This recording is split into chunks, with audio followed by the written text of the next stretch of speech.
एक घास प्रेमाचा खास तुमच्यासाठी. आज आपण पाहणार आहोत अगदी बॅचलर्स किंवा घाईच्या वेळी उपयोगी पडेल अशी रेसिपी. फक्त 10 मिनिटात मऊशार भात आणि खमंग वरण कसं बनवायचं. रोजच्यापेक्षा काहीतरी वेगळं आणि अतिशय पौष्टिक असं वरण आज आपण इथं बनवणार आहोत.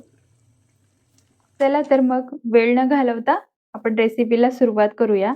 तर इथं मी एका बाउलमध्ये तुरीची डाळ घेते. नंतर यामध्ये मुगाची डाळ आणि मसुराची डाळ. आता तुरीच्या डाळीचं प्रमाण ह्या दोन्ही डाळीपेक्षा जास्त ठेवायचं आहे.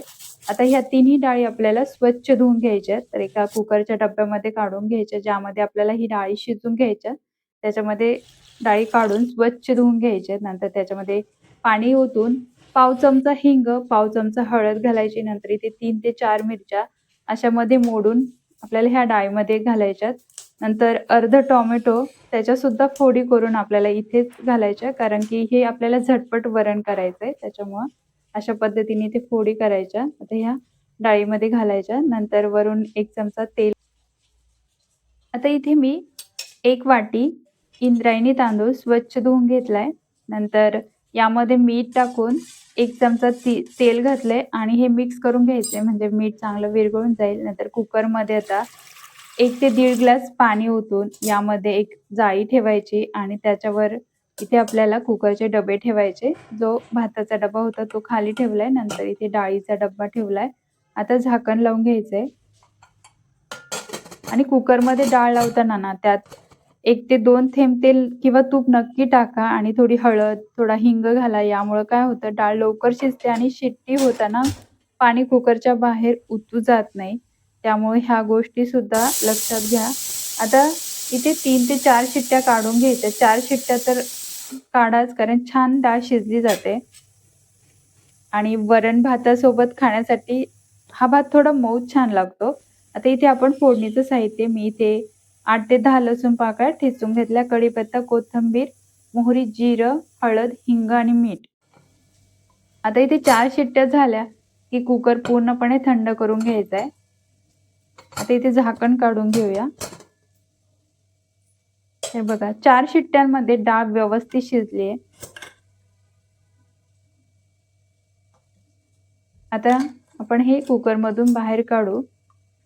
आता अजिबात डाळ घोटायची गरज नाहीये, कारण की डाळ सुद्धा व्यवस्थित अशी शिजली आहे. आता कढईमध्ये आपल्याला 2 चमचे तेल घालायचे आणि तेल चांगलं तापलं की यामध्ये आता मोहरी तडतडू द्यायची. नंतर जिरं, हिंग, ठेचलेलं लसूण, कढीपत्त्याची पानं आणि थोडीशी कोथिंबीर घालायची आणि हे आता मिक्स करायचे.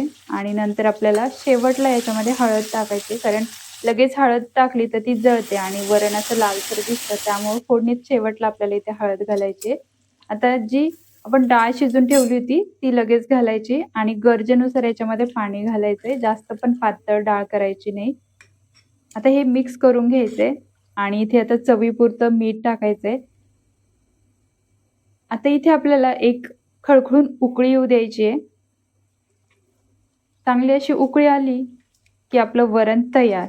आणि हे एकदम झटपट होणारं वरण आहे आणि 4 शिट्ट्या, गॅस मोठा करायचा. 4 शिट्ट्यांमध्ये ही डाळ व्यवस्थित शिजली जाते आणि वरण भाताला हा भात असा मऊशारच पाहिजे, तरच ते छान लागतं.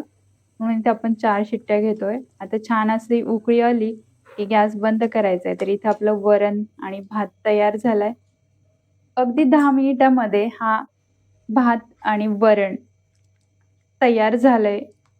बाहेर असा पाऊस पडतोय आणि घरात असं वाफळलेला भात आणि गरमागरम हे वरण अप्रतिम लागतं. तर आता इथे मी एका ताटामध्ये भात काढून घेते. आता आपण टोमॅटो डाळीसोबतच शिजवले, त्याच्यामुळं याला वेगळं शिजवायची गरज नाहीये, कारण की व्यवस्थित असे टोमॅटो पण शिजवले जातात. एरवी आपण फोडणीत टोमॅटो घातलं तर ते व्यवस्थित शिजले जात नाही, मग त्याला वेळ लागतो. त्यामुळे हे डाळ शिजवताना टोमॅटो घातलं की अगदी 10 मिनिटामध्ये हे वरण तयार होतं. तर तयार आहे आपलं गरमागरम मऊ भात आणि त्यावर खमंग वरण, वरून चमचाभर तूप आणि लिंबाचा रस. हा बेत अगदी अप्रतिम लागतो. तर चला, मी चालले जेवायला. तर तुम्हाला ही रेसिपी आवडली असेल तर नक्कीच लाईक, शेअर करा. पुन्हा भेटूया अशाच एका नवीन